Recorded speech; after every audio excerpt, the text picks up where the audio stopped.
Welcome to Mariposa Read, Enjoy, and Discover, brought to you by the Mariposa Adult Literacy Program with support from the Mariposa County Library and a grant generously provided by the California Library Literacy Services. This program has received generous support from KRYZ Radio for broadcasting Mariposa Read and Mountain Mrs. Creative Space for the use of their recording studio and editing software. The Adult Literacy Program is available to individuals 18 years of age and older. It is a free and confidential service to help adults reach their literacy goals such as citizenship, high school diploma, and employment opportunities. For more information, contact the Mariposa County Library at 209-966-2140 or email Mariposa Read, that's READ, at gmail.com. How this program works is, you may obtain a digital copy or transcript of the content from the Mariposa County Library's website at www.mariposalibrary.org. Select the Mariposa Read menu option under the Adult Literacy tab. You may also find them on the Mariposa Adult and Family Literacy's Facebook page under the event with the title of the show. If you would like a printed copy, they may be found in front of the Mariposa County's main library from 9 a.m. to 4 p.m., Monday through Friday, on the Adult Literacy cart just right outside the door. We have been reading through the Learn About the United States Quick Civics lessons for the naturalization test. And you can find the link for the document put out by the U.S. Citizenship and Immigration Services on the places that we mentioned that you can find the transcripts for the show.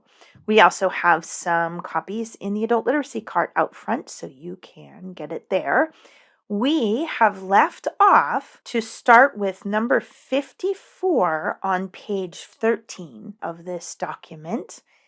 So if you are ready, number 54. How old do citizens have to be to vote for president?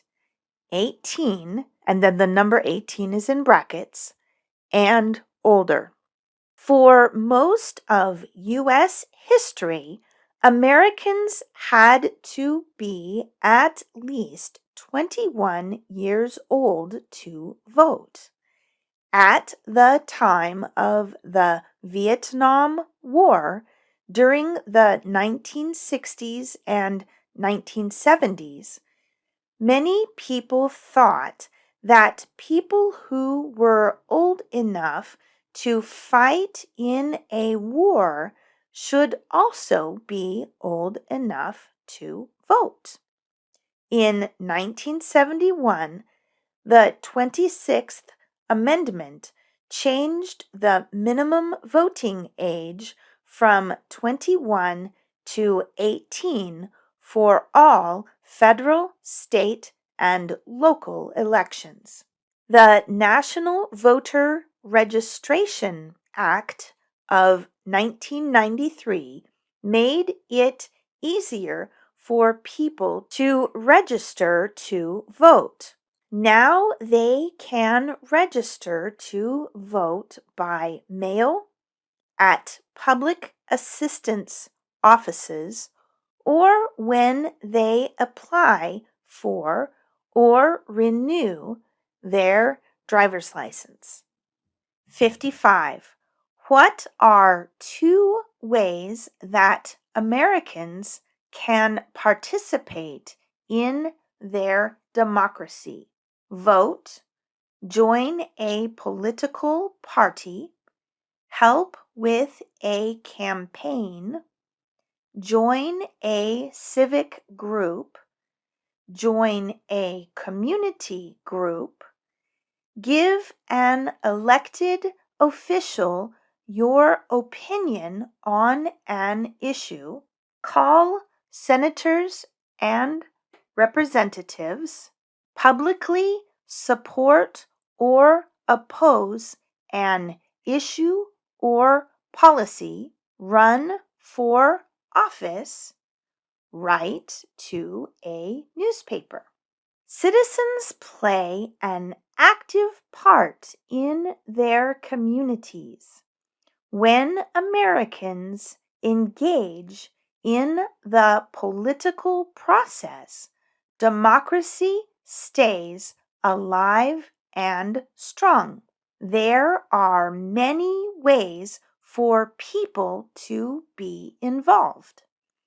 They can volunteer to help new immigrants learn English and civics, join the Parent-Teacher Association, PTA in brackets, of their child's school, run for a position on the local school board, or volunteer to help at a polling station. People can also vote, help with a political campaign, join a civic or community organization, or call their senator or representative about an issue that is important to them. 56. When is the last day you can send in federal income tax forms? April 15th. The last day to send in your federal income tax to the Internal Revenue Service is April 15th of each year. The Constitution gave the federal government the power to collect taxes. The federal government needs money to pay the nation's debts and to defend and provide for the needs of the country. When the country was young, it was difficult to raise money from the 13 original states. The government began collecting income tax for the first time through the Revenue Act of 1861. This was only temporary. In 1894, a flat rate federal income tax was enacted, but the Supreme Court said this was unconstitutional. Finally, in 1913, the 16th Amendment was ratified. It gave Congress the power to collect income taxes. Today, taxable income is money that is earned from wages, self-employment, tips, and the sale of property. The government uses these taxes to keep our country safe and secure. It also tries to cure and prevent diseases through research. In addition, the government uses these taxes to educate children and adults and build and repair our roads and highways. Taxes are used to do these things and many more. 57.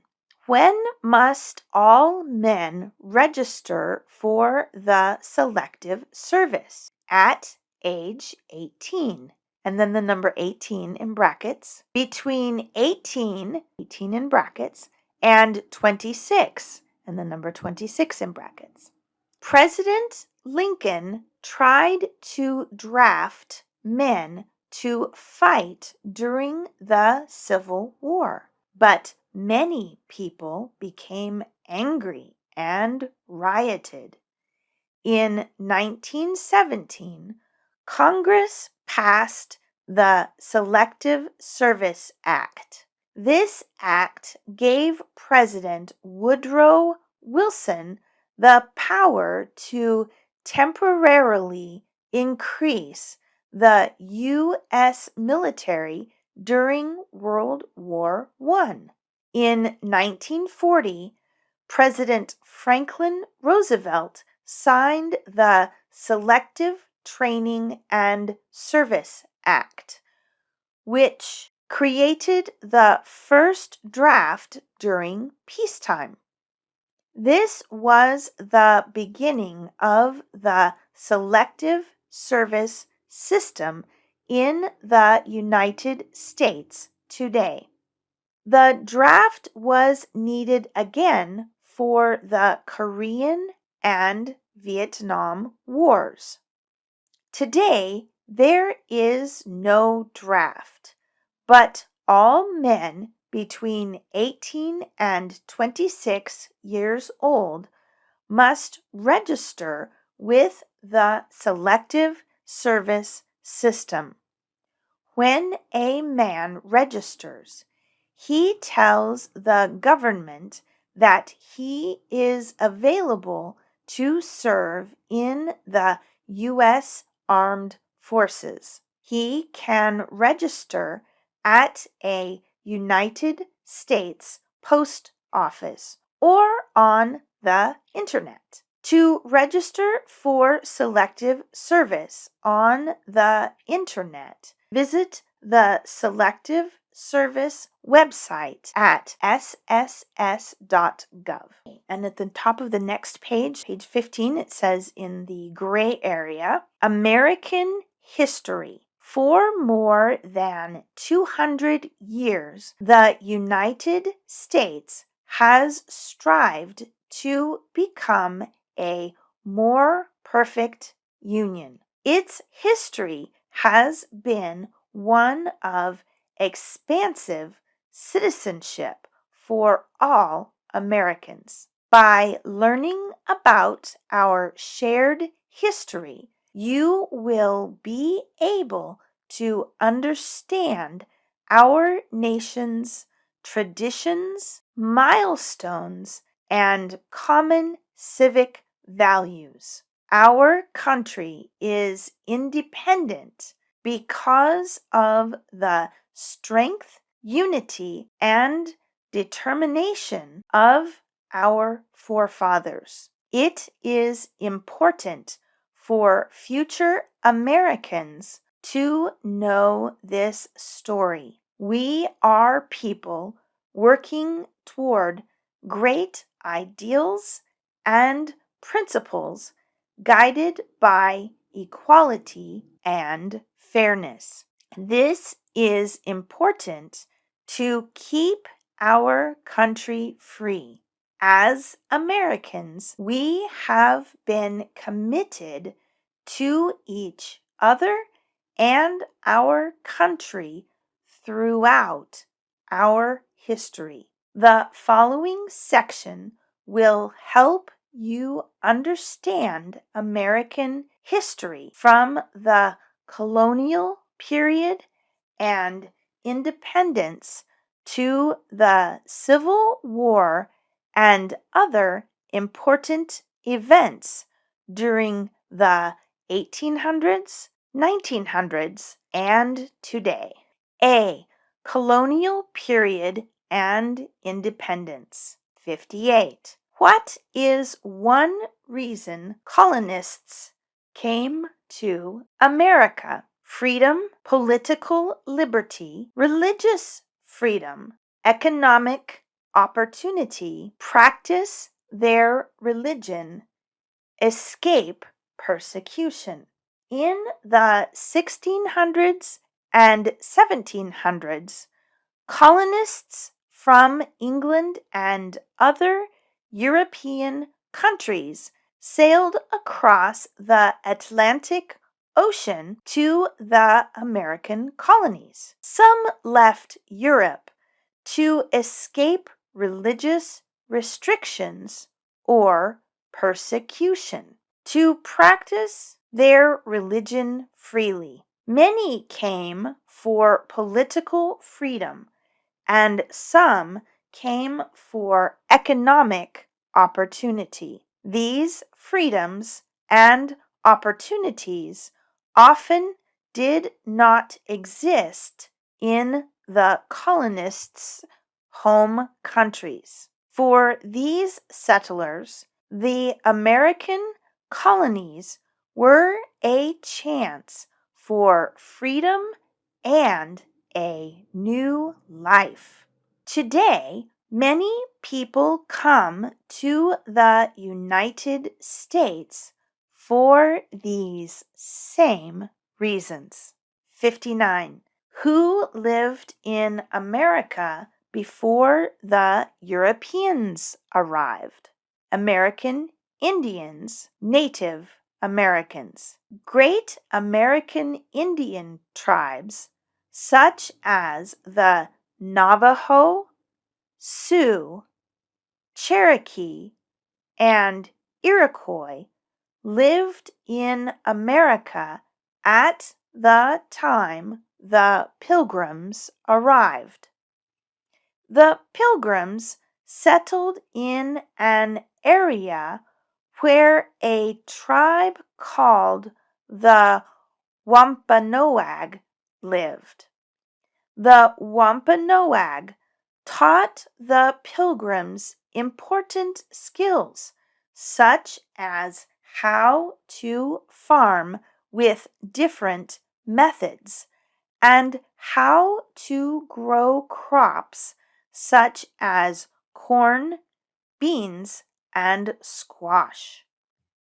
Relations with some American Indian tribes became tense and confrontational as more Europeans moved to America and migrated west. Eventually, after much violence, the settlers defeated those American Indian tribes and took much of their land. 60. What group of people was taken to America and sold as slaves? Africans, people from Africa. Slavery existed in many countries long before America was founded. By 1700, many Africans were being brought to the American colonies as slaves. Men, women, and children were brought against their will. They were often separated from their families when they were sold as slaves.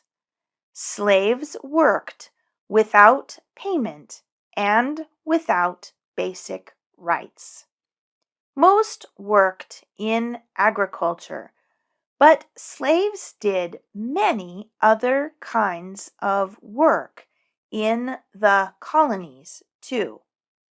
Slavery created a challenge for a nation founded on individual freedoms and democratic beliefs.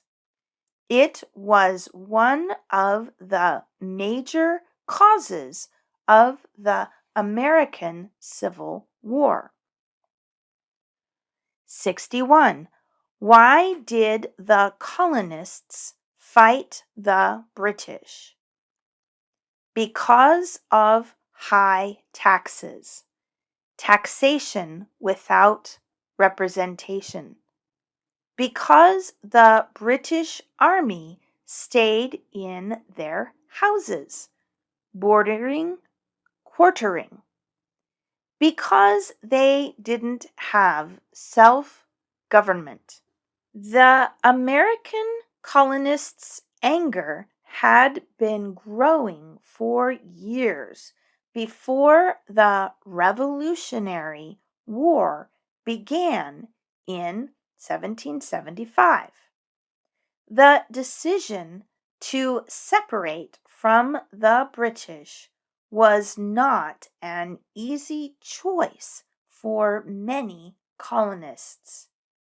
However, Great Britain's repeated injuries against the Americans, as noted in the Declaration of Independence, convinced many to join the rebellion.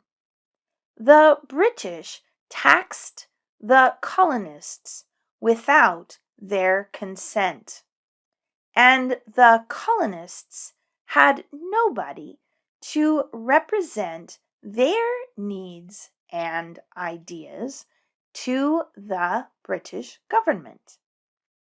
They were also angry because ordinary colonists were forced to let British soldiers sleep and eat in their homes. The colonists believed the British did not respect their basic rights.